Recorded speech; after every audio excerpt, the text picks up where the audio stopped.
मैं धन्यवाद कहूँ, आभार कहूँ, थैंक यू कहूँ, लेकिन शब्दों से ये भावना व्यक्त नहीं होती। दैवी शक्तियों का उपकार नहीं माना जाता, सरस्वती की पूजा होती है, सरस्वती का सत्कार नहीं होता।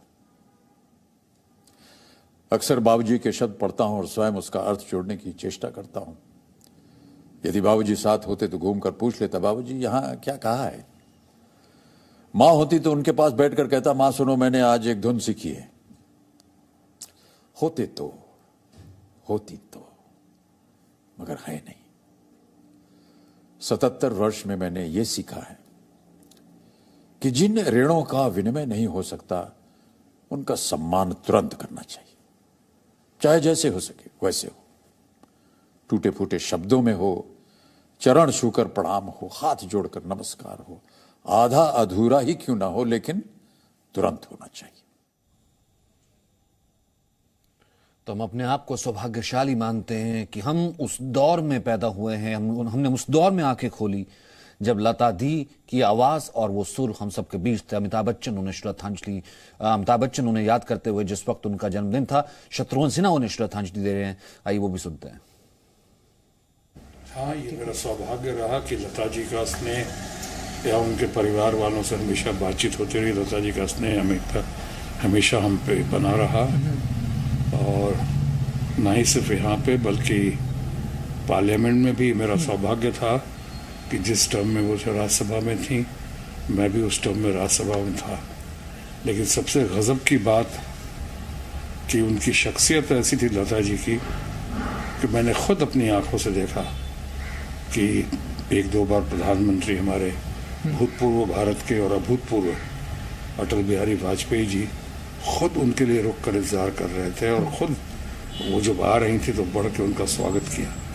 ना सिर्फ हमारे भूतपूर्व प्रधानमंत्री अटल बिहारी वाजपेयी जी को, लेकिन लता जी का करिश्मा, लता जी का जादू, लता जी के संगीत का जादू या उनके संपूर्ण व्यक्तित्व का असर ऐसा रहा कि तमाम बड़े लोग, चाहे ठाकरे परिवार हो हमारा महाराष्ट्र का, चाहे जय महाराष्ट्र के बाकी नेतागण हों, कार्यकर्तागण हों अलग अलग पार्टियों के, या हमारे भारत के प्रधानमंत्री अभी ये नरेंद्र मोदी जी माननीय प्रधानमंत्री, वो उन्होंने खुद उनको जन्मदिन की कई बार बधाइयाँ दी। पिछली बार तो हम लोगों ने सब सुना देखा टेलीविजन पे, और आज वो आ रहे हैं उनके लिए। रंजीत रजवाड़ा हैं, युवा सिंगर हैं और गजल गायक भी हैं, और छोटी सी उम्र में जो है अच्छा नाम भी उन्होंने हासिल किया। कैसे याद कर रहे हैं लता दी को रंजीत? क्योंकि जेनरेशंस का जब हम जिक्र करते हैं, कहाँ आज से हम आपके, मैं अगर दादाजी का जिक्र करूं, उस वक्त से लेकर के लता जी के सुर जो हैं हर कोई सुनता आया, जेनरेशंस को पास ऑन करता रहा। आप कैसे याद कर रहे हैं? जी, मैं यही कहूंगा कि आज का जो सूरज है ऐसा उदय हुआ कि अंधेरा हो गया। और जो हम थर्ड जनरेशन है, मेरे जो दादाजी थे वो भी यही कहते थे कि लता जी को सुनिए, उनके गाने सुनिए। मेरे पिताजी कहते थे, और आज हम, यानी कि जितने, जब तक इस संसार में सुर और संगीत रहेगा, लता जी को हम सब याद करते रहेंगे, क्योंकि उन्होंने हमें सुर में गाना सिखाया है, रूह में गाना सिखाया है। और बस कहूंगा कि आज का दिन ऐसा है कि दिल भर आया है, निशब्द हूं कि किस तरह से अपने दुख को मैं आपके सामने व्यक्त करूं। जी, तो आप किस तरीके से प्रभावित रहे? आपकी, अब मैं यूं कहूं कि आपकी गायकी, आपके सुर कैसे प्रभावित हुए उनसे? देखिए, जब हम बचपन में, मुझे मेरे पिताजी श्री महेश रजवाड़ा जी, उनकी गजलें, उनके गीत जब सुनाया करते थे, तो ऐसा एहसास होता था कि माँ सरस्वती को तो हमने नहीं देखा है, लेकिन जब हम आँख खोलते हैं और देखते हैं तो ये साक्षात माँ सरस्वती का स्वरूप है। तो ये हमें सीखने को मिलता है, कितना सुरीला वो गाती हैं, कितना सदा हुआ वो गाती हैं, क्या उनका रियाज अभ्यास रहा होगा। तो वो हमें प्रेरणा बचपन से देती आई हैं और हमेशा देती रहेंगी। और एक जिक्र मैं करना चाहूंगा कि 2006 में मेरा एक सौभाग्य रहा उनसे मुलाकात करने का। मुंबई में मैं जब 13 साल का था, तो उन्होंने मुझे एक ऑडियो से सुना था कि एक लड़का है छोटा सा 13 साल का, वो गजलें गाता है, बहुत अच्छी गाता है। तो उन्होंने कहा कि मैं सुनना चाहती हूँ और उसे स्टूडियो में बुलाया जाए। और मैं उनके स्टूडियो में गया। मुझे नहीं पता था कि लता जी ने मुझे बुलाया। उन्होंने कहा कि सिर्फ एक बार आइए। एक वहां पर मयूरेश जी हैं, उन्होंने मुझे इत्तला किया। और वहां पहुंचने के बाद मैंने देखा कि लता जी वहां पर बैठी हैं और उन्होंने मुझे बोला कि इधर आइए तुम, और इस बच्चे का हारमोनियम कहाँ है, मैं सुनने आया हूँ इसे पैडल रोड से अंधेरी, और मैं सुनना चाहती हूँ आपको, तो जरूर सुनाइए। और वो पल मेरी जिंदगी का इतना खूबसूरत पल था। उन्होंने मुझे बहुत सारा आशीर्वाद दिया, बहुत सारा प्यार दिया। और मेरी ये गजल पारा पारा हुआ पैरा हनीजा, ये गजल उन्होंने मुझसे सुनी।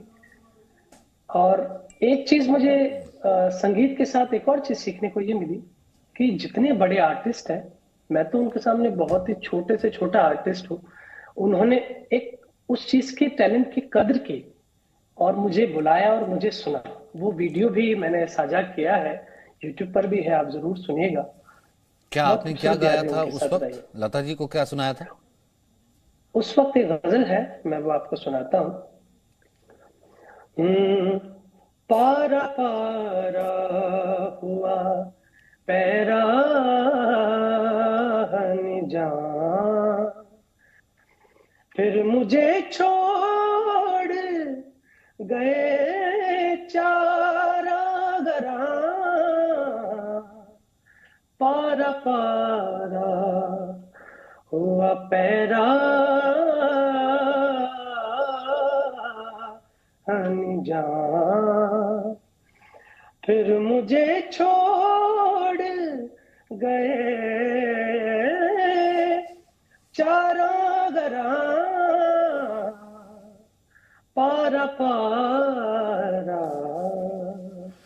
शुक्रिया रंजीत। और जाहिर सी बात है कि हम ये कह सकते हैं कि आने वाली नस्लें शायद इस बात को लेकर के यकीन ना करें कि हाँ, हमने लता मंगेशकर को देखा था कि ऐसा भी कोई शख्स आया था, ऐसी भी सुरों की देवी इस धरती पर आई थी और इस वक्त जो है वो स्वर्ग की तरफ ब्रह्मलीन हो गई है। आज उनका ये सफर पूरा हुआ, हर कोई नम आंखों से उनको याद कर रहा है।